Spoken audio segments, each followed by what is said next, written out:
When I first walked into a radio station at WTAL, I had never been in a radio station before in my life, not even here on campus, okay? And the general manager at that time was Tom Derzapolsky.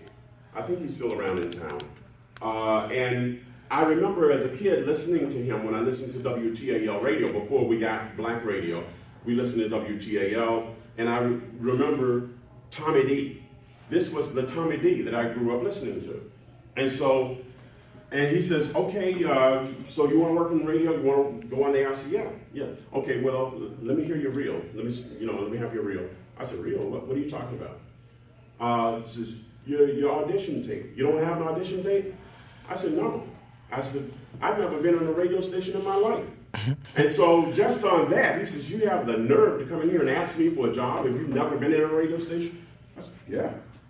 And he says, well, there must be something to you then. And so he showed me around. He took me into the control room, and to me, walking in there was like walking into mission control at the Houston space station. You know, I was like, I saw, at that time we had reel-to-reel recorders. We had all kind of networks, all kind of lights blinking at you, all kind of knobs and what have you, needles, bouncing people. And I was like, man. And so I still went for it. And then the first night, this guy was on before me. He stayed with me. No, he did not stay with me. He did not. This is an interesting story. He had a young lady waiting for him outside.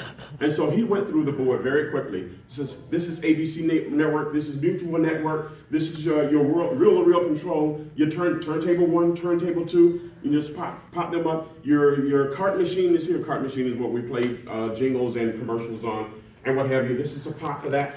Pot is short for volume potentiometer. Okay, and so he says, you got that. There's nothing really to it. He said, yeah, I got it.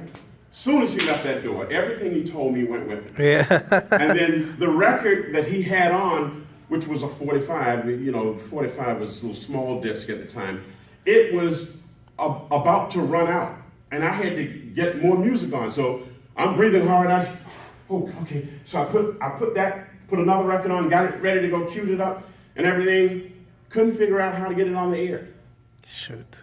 And dead air in broadcasting is a disaster. Yeah. You know how long it was, how much dead air I had? 15 minutes. Whoa.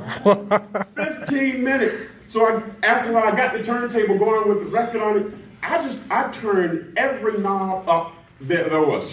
I just turned everything up. And then I got sound, I said, okay, I got that. But that night, I had 6 hours on the air from midnight to 6 a.m.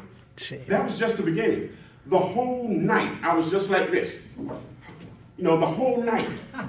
And by the time, and I had an 8 o'clock class here at FAMU, when I got here, I was exhausted. I mean, thoroughly exhausted. Tommy Derzapolsky called me the next day. He said, hey, William, how did it go? How was your first night? And I said, didn't go too well, Tom. He says, I know, I heard. What the hell happened? And I said, well, when Joe left, I forgot everything he told me. He says, what do you mean he left? He said, you mean you soloed your first night? I said, yeah, I didn't mean to get the guy in trouble. But Tommy D was blistering. He was red. He was 38 hot, about that. Because here it is, one thing about when you're working for a radio station, it's not about just entertainment. You have a responsibility to the FCC as well. You have to be knowledgeable enough so that if there is an emergency, if there's a disaster of some sort, there's the emergency alert system, okay? You have to know what to do. The government, even though you bought a radio station, you own all of the equipment, the government has the right to take over that equipment at any time, in times of an emergency. That's why if you abandon a radio station when no one else is there, that's a fine of $10,000 and a sentence of a year in prison or both.